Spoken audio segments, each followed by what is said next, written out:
The Epstein saga just took a new and unexpected twist, with congressional Democrats making a surprise move.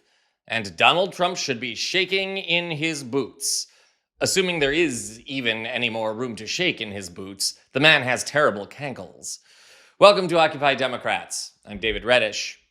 With Tuesday's special elections concluded and negotiations to end the government shutdown stagnant, at least publicly, eyes fall again on the scandal Donald Trump and his winged monkeys can't seem to shake: the onus of the Epstein files. If you watch our show, and subscribe right now if you haven't, you know that I have some big questions in mind on this issue. What did the president know, and when did he know it? And for that matter, what did the president do, and when did he do it?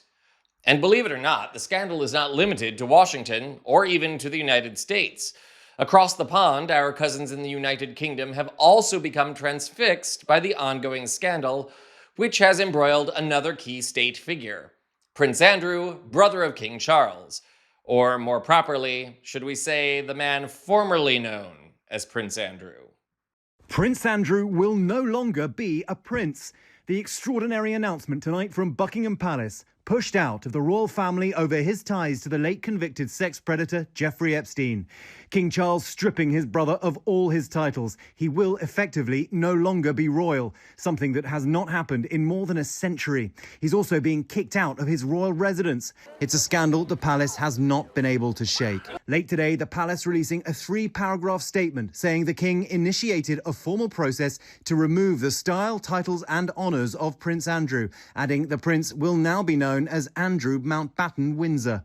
The palace saying formal notice has now been served to surrender the lease on Royal Lodge, where Andrew has lived for more than 20 years. The palace statement ending, these censures are deemed necessary, notwithstanding the fact that he continues to deny the allegations against him. Their Majesties wish to make clear that their thoughts and utmost sympathies have been and will remain with the victims and survivors of any and all forms of abuse. Andrew once hosted Epstein, Harvey Weinstein and Ghislaine Maxwell at that sprawling 30-bedroom mansion, seen here at an 18th birthday party for Andrew's daughter Beatrice in 2006.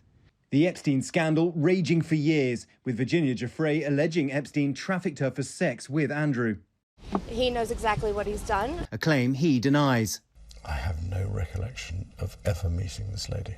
This, the notorious photo, the soon-to-be former prince with Giuffre at Maxwell's home, presented to him in this infamous 2019 interview, which backfired spectacularly. Man, would it be so hard for Americans to follow the lead of the British here? I mean, the king has already stripped Andrew Windsor of his title and style, and is in the process of evicting him from a state residence. Can't we strip Donald Trump of his title and kick him out of our White House? As it turns out, the answer is looking more and more like a yes. Stay tuned.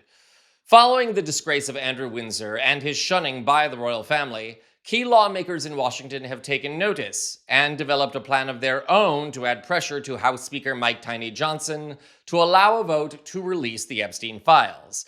And minutes ago, they set their plan into motion. Over in the United Kingdom, Sky News has broken the story that Senate Democrats want to talk to Andrew Windsor on the record. Take a look.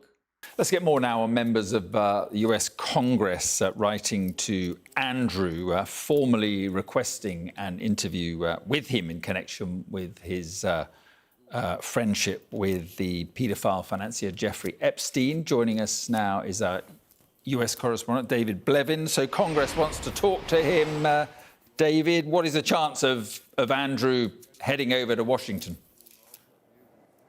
No response yet from Andrew Mountbatten Windsor in relation to this request from the House Oversight Committee, that is the Congressional Committee that has been investigating Jeffrey Epstein, the group, for example, that has been releasing some of the documents like the so-called birthday book that there has been so much focus on in recent months. But I can tell you that 16 members of the committee, all Democrats, have now written to the former Duke of York, and they say they believe he may have crucial information about co-conspirators and enablers of Jeffrey Epstein's crimes. If I go on and read some more of that letter, it said that they note that the former Duke's friendship with Epstein reportedly began in 1999 and that they remained close even after the financier's 2008 conviction for procuring minors for prostitution. It goes on, it has also been reported that you travelled with Epstein to his New York residence, the Queen's residence at Balmoral, and to Epstein's private island in the US Virgin Islands, where you've been accused of abusing minors, they write. And this close relationship with Epstein, coupled with the recently revealed 2011 email exchange in which you wrote to him, "We are in this together," further confirms our suspicion that you may have valuable information about the crimes committed by Epstein and his co-conspirators. And they have asked the former Duke of York to appear before them by November 20th, they say, because of the urgency and gravity of this matter. Of course, he has been under renewed scrutiny after the publication of Virginia Giuffre's posthumous memoir detailed 3 encounters with him. So the former Duke of York being given until November 20th to respond to this request from 16 members of the House Oversight Committee to appear before them. Thus, the plot thickens. After the time of this report, Andrew Windsor has not addressed the Democrats' request to interview him, nor has Buckingham Palace. For that matter, Senate Republicans and the White House also remain silent on the issue, at least for the moment. And for the record, the Senate still can call Andrew Windsor to testify even with the House in recess and the government shut down. No doubt the move will add pressure on Speaker Flaccid Johnson to allow a vote to release the files and scare Donald Trump even more. What did the president know, and when did he know it? Andrew Windsor may shed some light on the subject.